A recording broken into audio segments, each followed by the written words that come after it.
Hello friends, स्वागत है आपका अपने YouTube channel Uttarakhand online classes में। स्टूडेंट, कल हमने टॉपिक जो डिस्कशन किया था वो हमने किया था श्रेणी, जिसके अंतर्गत हमारे समांतर श्रेणी, गुणोत्तर श्रेणी और हरात्मक श्रेणी, तीन प्रकार की हमारी श्रेणियाँ होती हैं।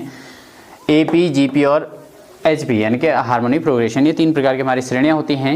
इसी श्रेणी के अंतर्गत क्रम हमने पहला लिया था समांतर श्रेणी, जिसके अंतर्गत हमने कल बहुत सारे फॉर्मूले पर डिस्कशन की थी और उसके आधार पर हमने क्वेश्चन सॉल्व भी किए थे।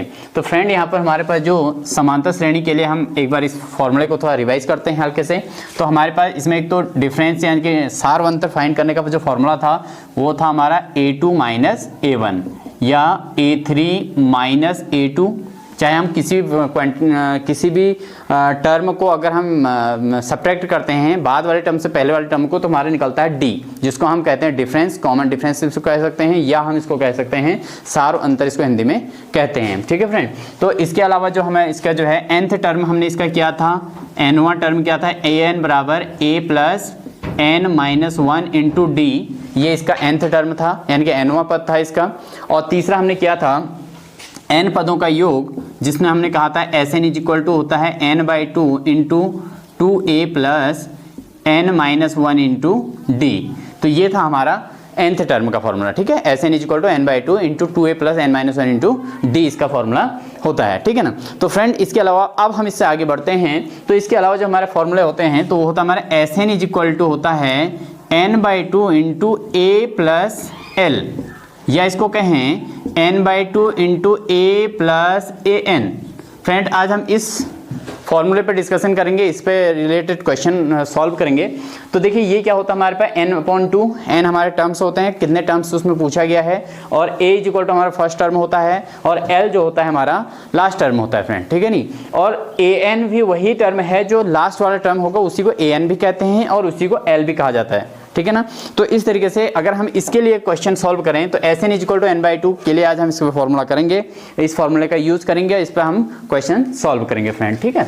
तो देखिए इसका एग्जांपल ले लेते हैं। अगर हमसे ये कहा जाए कि किसी भी कोई भी हमें श्रेणी दी गई है, जैसे मैं इसका एग्जांपल ले लेता हूँ 7 plus 10.5 plus 14 plus dot dot dot, ये हमें लास्ट टर्म दिया है 84, लास्ट टर्म हमको 84 दिया गया है फ्रेंड। तो यहाँ पर अगर हमें इसका हमें योग फाइंड करना है, यानी कि हमें का योग। ठीक है फ्रेंड। तो देखिए ये टर्म हमको 7, 10.5, 14 ऐसे करके 84, इनका योग हमें ज्ञात करना है। तो इसका टोटल योग हमें ज्ञात करना है। तो इसके लिए हमारे पास क्या है फ्रेंड, तो इसके लिए हमारे पास a इज इक्वल टू हो गया हमारा 7, a की वैल्यू 7 होगी, फर्स्ट टर्म को ही a कहा जाता है। और जो हमारे कॉमन इसमें डिफरेंस होगा d इज इक्वल टू हमारा 10.5 माइनस 7। देखिए ये हमारा a1 हो गया, ये हो गया a2 और ये हो गया a3, और इसको हम कह देंगे an। देखिए अगर इसमें जब प्लस प्लस में लास्ट जो टर्म होता है उसको an कहते हैं, उसको nth टर्म कहा जाता है, या nth टर्म की वैल्यू इसको l भी कहा जाता है। ठीक है फ्रेंड। तो यहाँ पे ये नहीं कहा गया है कि इतने पदों का योग ज्ञात कीजिए, इसमें क्या कहा गया है, इसमें हमें इस क्वेश्चन में कहा गया, इंपॉर्टेंट क्वेश्चन है फ्रेंड, LT के बेस पे, LT के लिए बहुत महत्वपूर्ण क्वेश्चन है। तो इसमें हमें ये कहा गया है कि 84 तक एक कंटिन्यूअस सीक्वेंस बना हुआ है, तो इसका योग हमें निकालना है, इसका सम फाइंड करना है। ठीक है। तो D हमारा निकल गया, और an या l हमारा कितना हो गया फ्रेंड, 84 हो गया। ठीक है, 84 हमारा an है, या इसको l भी हम इसको कह सकते हैं, 84 हो गया। तो अगर हमें इसे Sn निकालना है फ्रेंड, तो इसके लिए हम ये वाला फॉर्मूला यूज ना करते हुए हम सीधे इस फॉर्मूले को यूज करके इसको फाइंड कर सकते हैं, इसकी वैल्यू निकाल सकते हैं। लेकिन उसके लिए हमें क्या चाहिए, उसके लिए सबसे पहले हमें चाहिए कि आखिर इसके अंतर्गत कितने टर्म हैं।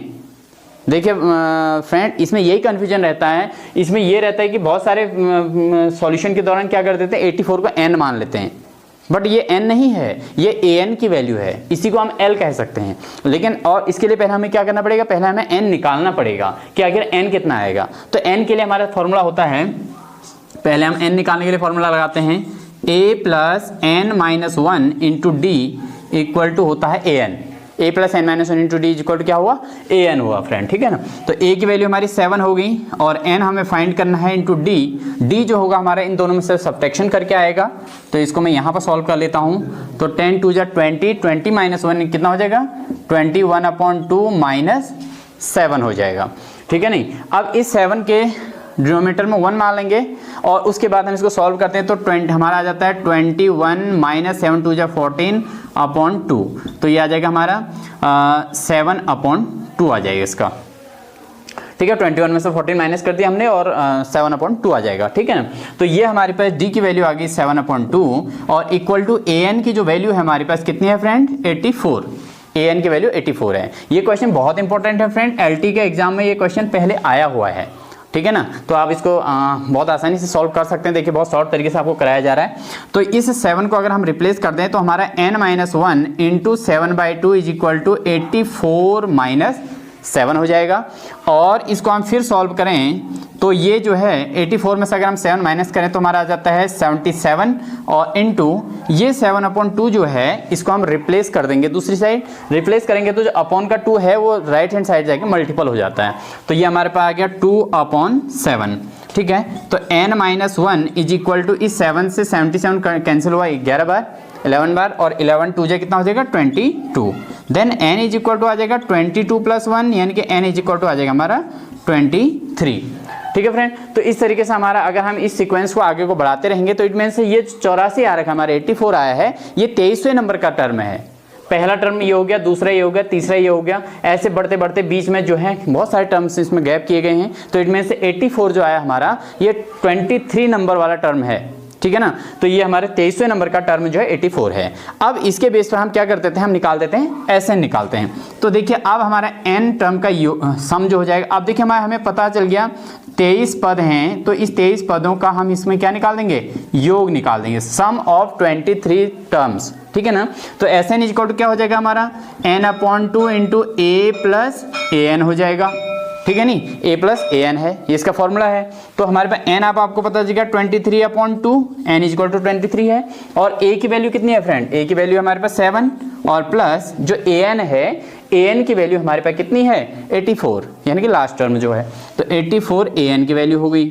अब हम इसको सॉल्व करेंगे तो 23/2 और 84 में अगर हम 7 प्लस करें तो कितना आ जाएगा फ्रेंड 91 आ जाएगा। और अब हमें 23 और 91 को मल्टीपल करना है तो 23 इंटू 91/2 करके जो आंसर आया हमारा वही हमारा इसका सॉल्यूशन टोटल होगा। तो इसको आप मल्टीपल कर सकते हैं फ्रेंड, बहुत ईजी वे में कर सकते हैं। तो इस तरीके से हमारे इस क्वेश्चन का ये आंसर आ जाएगा। नेक्स्ट क्वेश्चन अगर हम इसमें लें तो इसी प्रकार के क्वेश्चनों से हम इसका सॉल्यूशन करते हैं और जो है अन्य भी क्वेश्चन इसी प्रकार कर सकते हैं। तो फ्रेंड हमें जो है एपी के अंतर्गत हमारे केवल यही फॉर्मूले इसमें लागू होते हैं। और आपको एक चीज़ और बता दें, इसके अंदर एक मेन पॉइंट और है कि हमारी जो एपी की पहचान है, दूसरी बात यदि आपके पास ए बी सी डी इस तरीके से होंगे तो ए बी सी के अगर एपी के 3 टर्म हैं तो हमारा इसका फॉर्मूला होता है कि a प्लस सी अपॉन 2 करके जो वैल्यू आएगी हमेशा b के इक्वल आनी चाहिए, तब इसको हम AP कहेंगे, ठीक है नहीं। a प्लस सी यानी कि फर्स्ट और थर्ड टर्म का जो समीशन होगा और उसको हम 2 से डिवाइड करेंगे तो इक्वल किसके इक्वल आने चाहिए, बीच वाले टर्म के इक्वल आने चाहिए यानी कि b के इक्वल आने चाहिए। तो a plus c upon 2 is equal to किसके इक्वल होता है, b के इक्वल होता है फ्रेंड, ठीक है नहीं। तो आप इस तरीके से इन क्वेश्चन को करके अपना जो है हमारे AP वाला जो है जो सीरीज है, AP सीरीज है, इसको आप आसानी से अपना प्रिपेयर कर सकते हैं। और इसके अंतर्गत आपके सारे फॉर्मूले इसमें आ चुके हैं फ्रेंड। तो ये आप सारे फॉर्मूले तैयार कर लीजिएगा और जिसके बेस पर आप क्वेश्चन को बहुत आसानी से सॉल्व कर सकते हैं, बहुत इजी वे में इसको समझ सकते हैं। तो आप सभी के जो है इस क्लासेस से कंटिन्यू जुड़े रहिएगा। आपका जैसे ही आपका प्यार मिलता रहेगा तो उसी हिसाब से हम भी अपना काम कंटिन्यू एक अच्छी लगन के साथ करते रहेंगे फ्रेंड। तो